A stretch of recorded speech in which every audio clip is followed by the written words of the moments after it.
প্রতিধ্বনি অডিও চ্যানেলে আপনাকে স্বাগতম। আজ ভৌতিক আয়োজনে আপনার জন্য রয়েছে একটি ভৌতিক গল্প, প্রতিবেশী।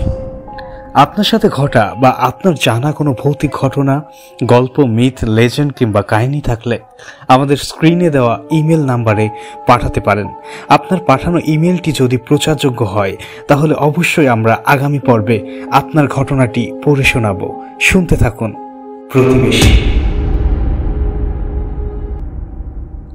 রূপমদের পাশের ফ্ল্যাটে নতুন ভাড়াটিয়া এসেছে।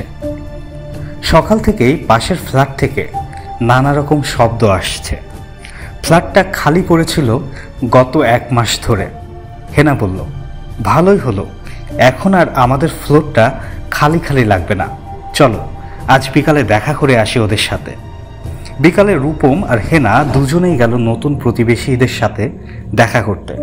কিন্তু পরে দুজনেরই মনে হলো এদের সাথে দেখা না করাই ভালো ছিল। ওদের ফ্ল্যাটটা গুমোট আর কেমন যেন একটা বাজে গন্ধে ভরা। দিনের বেলায়ও ফ্ল্যাটটা অন্ধকার করে রাখা হয়েছে। ঘরের ভেতরে আসবাবপত্র নেই বললেই চলে। আর সবচেয়ে বড় সমস্যা স্বয়ং ফ্ল্যাটের মানুষগুলো। রূপম যথেষ্ট আন্তরিক হওয়ার চেষ্টা করলো, তাদের সম্পর্কে যতটুকু বলা যায় বলল। তার আর হেনার 10 বছরের বিয়ে, তাদের সন্তান না হওয়া, তার ব্যাংকের চাকরি, হেনার কিন্ডারগার্টেনের চাকরি, সবই। কিন্তু ওদের মাঝে কোনো আন্তরিকতা নেই, কেমন একটা আড়ষ্ট ভাব। দেখে মনে হচ্ছে অনেক কষ্টে কোনো একটা ইচ্ছা দমন করে বসে আছে। 4 জনের পরিবার ওদের, স্বামী, স্ত্রী, 2 ছেলে মেয়ে। ভদ্রলোকটি কি এক ব্যবসা করেন, তার স্ত্রী ঘর সামলান। এর বাইরে আর কোনো কথাই জানা গেল না। রূপমের বারবার মনে হচ্ছিল পরিবারের সবাই ওদের দিকে কেমন লোলুপ দৃষ্টি নিয়ে তাকিয়ে আছে। ওদের চাহনিটা পছন্দ হচ্ছিল না ওর। কোনো রকম তাড়াতাড়ি বিদায় নিয়ে চলে আসলো ওরা। বাসায় এসে হেনা বলল, দেখলে ওরা নামও বলল না ঠিক মতো। রূপম মাথা নেড়ে বলল, এদের এড়িয়ে যাওয়াই ভালো। কিন্তু এড়াতে আর পারল কই। ওই দিনের 3-4 দিন পর এক রাতে রূপম আর হেনার ঘুম ভেঙে গেল একটা আর্তনাদ আর গোঙানির শব্দে।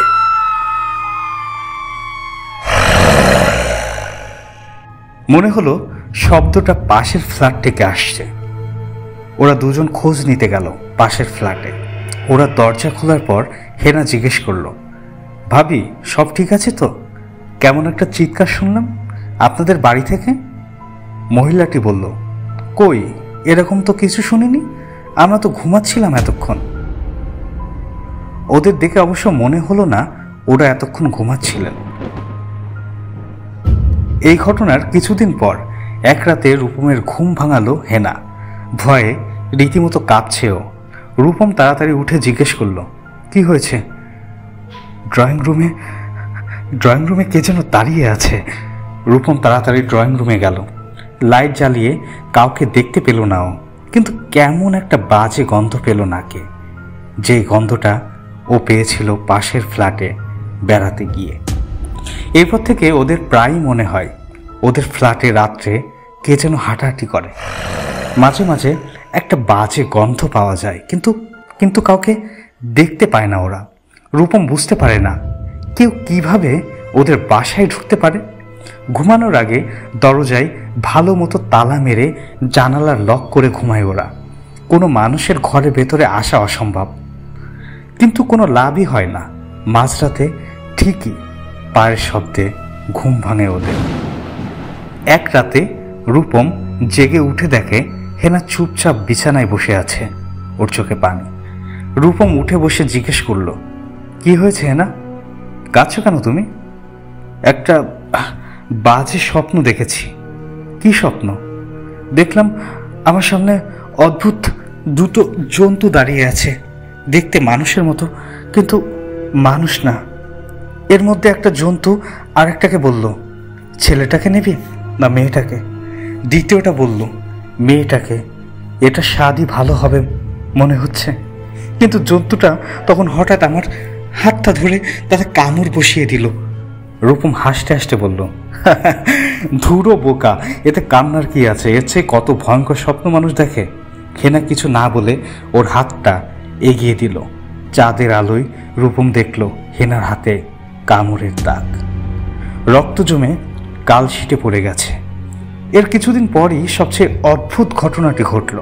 সেদিন মাঝরাতে হঠাৎ করে রূপমের ঘুম ভেঙে গেল এবং ঘুম ভাঙার সাথে সাথে ও বুঝতে পারল কেউ একজন ওর পায়ের কাছে দাঁড়িয়ে আছে। ও তাড়াতাড়ি উঠে টেবিল ল্যাম্পটা জ্বালালো এবং যা দেখল তাতে ভয়ে ওর নিঃশ্বাস প্রায় বন্ধ হয়ে গেল। ও দেখল ওর সামনে পাশের ফ্ল্যাটের ছোট্ট মেয়েটা দাঁড়িয়ে আছে, ওর দিকে তাকিয়ে ভয়ঙ্করভাবে হাসছে। রূপম একটু সামনে নিয়ে কড়া গলায় বলল, এই মেয়ে, তুমি রুমে আসলে কিভাবে? মেয়েটা বলল, দেয়ালের ভেতর দিয়ে, বলেই হাসতে হাসতে ড্রয়িং রুমে চলে গেল। রূপম তাড়াতাড়ি ড্রয়িং রুমে গিয়ে দেখল কেউ নেই। রূপম তখনই পাশের ফ্ল্যাটে গিয়ে কলিং বেল বাজালো। দরজা খুললেন মহিলা। ভাবি, আপনার মেয়ে কোথায়? কেন, ও তো ঘুমাচ্ছে। আমরা সবাই ঘুমাচ্ছিলাম। তাহলে ও আমাদের ফ্ল্যাটে কিভাবে গেল? মহিলা হঠাৎ অদ্ভুত একটা হাসি দিয়ে দরজা বন্ধ করে দিলেন। রূপম ঠিক করলো পাশের ফ্ল্যাটের মালিকের সাথে কথা বলবে। ভদ্রলোক এখানে ফ্ল্যাট ভাড়া দিয়ে অন্য জায়গায় থাকেন। তার বাড়ি রূপমের অফিসের কাছাকাছি। তার ভাড়াটিয়াদের যে সমস্যা আছে এটা তাকে জানানো দরকার। প্রয়োজন হলে রূপমই তার জন্য ভাড়াটিয়া খুঁজে দিবে। পরদিনই অফিস ছুটির পর রূপম চলে গেল ভদ্রলোকের সাথে দেখা করতে। তাকে গিয়ে সরাসরি বলল, আপনার ভাড়াটিয়াদের ব্যাপারে কথা বলতে এসেছি। বাড়িওয়ালা বেশ অবাক হয়ে বললেন, কি ব্যাপার বলুন তো? রূপম তখন সব কথা খুলে বলল তাকে। তিনি চুপচাপ সব কথা শুনে গেলেন, কিছু বললেন না। রূপমের কথা শেষ হলে তিনি বললেন, আমি যদি আপনাকে ভালো মতো না চিনতাম তবে বলতাম আপনি নেশা করে এসেছেন। মানে? আমার বাসা 2.5 মাস ধরে খালি পড়ে আছে। আমি কোনো নতুন ভাড়াটিয়া উঠাইনি। একটা ভয়ের শীতল স্রোত রূপমের মেরুদণ্ড বেয়ে নেমে গেল। ওর মনে হলো কোনো একটা বিপদ ঘটে গেছে, খুব বড় বিপদ। হেনা বাসায় একা আছে, ওর আজকে ছুটি। রূপম যে কিভাবে বাসায় পৌঁছালো তা সে বলতে পারে না। অনেকক্ষণ ধরে কলিং বেল বাজালো, কেউ দরজা খুলল না। শেষে জোরে জোরে দরজায় বাড়ি দিতে শুরু করলো। ওর চিৎকারে পুরো বাড়ির লোকজন জড়ো হয়ে গেল ওর ফ্ল্যাটের সামনে। এদের মধ্যে কেউ একজন পুলিশ নিয়ে আসলো। পুলিশ এসে দরজা ভেঙে ঢুকে গেল ভেতরে। ভেতরে ঢুকে দেখা গেল পুরো ঘরের জিনিসপত্র লণ্ডভণ্ড হয়ে পড়ে আছে, হেনা নেই। এরপর 3 বছরের মতো কেটে গেছে, হেনাকে আর পাওয়া যায়নি। ওদের পাশের ফ্ল্যাট থেকে নাকি মানুষের হাড় আর রক্ত পাওয়া গেছিল। কে ওখানে এসব রেখে গেছে কেউ বলতে পারে না। তদন্ত করে জানা গেল ওগুলো হেনার না। সবাই এক বাক্যে স্বীকার করলো যে এই ফ্ল্যাটে কোনো ভাড়াটিয়া উঠতে দেখেনি তারা। রূপম এসব ব্যাপারে কিছুই জানে না। ও অবশ্য ওর চারপাশে ঘটা কোনো কিছু নিয়েই এখন আর মাথা ঘামায় না। সারাদিন চুপচাপ বাড়িতেই বসে থাকে। কোনো কিছু দরকার পড়লে কখনো সখনো বাইরে বের হয়। তবে মাঝে মধ্যে ও স্বপ্নে দেখে হেনার নিতর শরীর পড়ে আছে, ওর চোখ দুটো খোলা, আর 4টা ভয়ঙ্কর জন্তু ওকে খুবলে খুবলে খাচ্ছে। রূপমের ঘুম ভেঙে যায়, সারা রাত আর ঘুম আসে না ওর।